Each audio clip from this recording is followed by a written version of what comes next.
హైడ్రా ఖతం కావాలంటే కాంగ్రెస్ ఓడిపోవాలంటూ మాజీ మంత్రి హరీష్ రావు సంచలన వ్యాఖ్యలు చేశారు. హైదరాబాద్లోని రెహ్మత్ నగర్లో నిర్వహించిన బహిరంగ సభలో హరీష్ రావు ఈ వ్యాఖ్యలు చేశారు. జూబ్లీహిల్స్ లో కాంగ్రెస్ గెలిస్తే మీ ఇండ్లపైకి బుల్డోజర్లు వస్తాయని, అందుకే హైడ్రా బంద్ కావాలంటే మాగంటి సునీతమ్మను గెలిపించాలని ప్రజలకు సూచించారు. లేదంటే ఇళ్లను ధ్వంసం చేసినా తననే గెలిపించారని, రేవంత్ రెడ్డి మరిన్ని ఇళ్లను ధ్వంసం చేస్తారని హరీష్ రావు ఆరోపించారు. ఈ జూబ్లీహిల్స్ ఎన్నిక చాలా ముఖ్యమైన ఎన్నిక.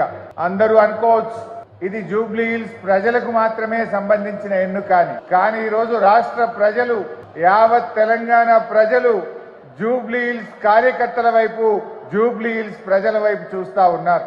ఎందుకంటే రేవంత్ రెడ్డి గారి ప్రభుత్వం ఎన్నికల ముందు 6 గ్యారెంటీలు అమలు చేస్తాం, 100 రోజుల్లో అమలు చేస్తాం అని బాండ్ పేపర్లు రాసిచ్చారు, ప్రామిసరీ నోట్లు రాసి ఇచ్చారు. ఇంటింటికి బాండ్ పేపర్లు పంపి భద్రంగా పెట్టుకోండి అన్నారు. ఇప్పుడు 100 రోజులు కాదు, 700 రోజులు అయిపోయింది. కానీ రేవంత్ రెడ్డి సపోర్ట్ చేస్తలేడు.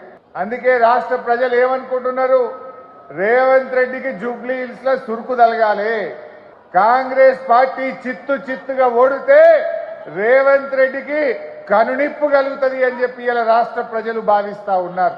లేకపోతే రేవంత్ రెడ్డి ఏమంటాడు, నేను మహాలక్ష్మి ఎగ్గొట్టినా, 6 గ్యారెంటీలు ఎగ్గొట్టినా, అవ్వా తాతలకు పెన్షన్ ఇయ్యకపోయినా, హైడ్రా పేరిట పేదల ఇండ్లు కూల్చినా, అవ్వా తాతలకు 4000 పెన్షన్ రావాలన్నా, మా అక్క చెల్లెలకు మహాలక్ష్మి రావాలన్నా, నిరుద్యోగ యువతకు ఉద్యోగాలు రావాలన్నా, నిరుద్యోగ భృతి దక్కాలన్నా, విద్యార్థి భరోసా కార్డు రావాలన్నా, హైడ్రా ఆగాలన్నా మన బీఆర్ఎస్ పార్టీ గెలవాల్సిన అవసరం ఉంది, మాగంటి సునీత గారు గెలవాల్సిన అవసరం ఉంది.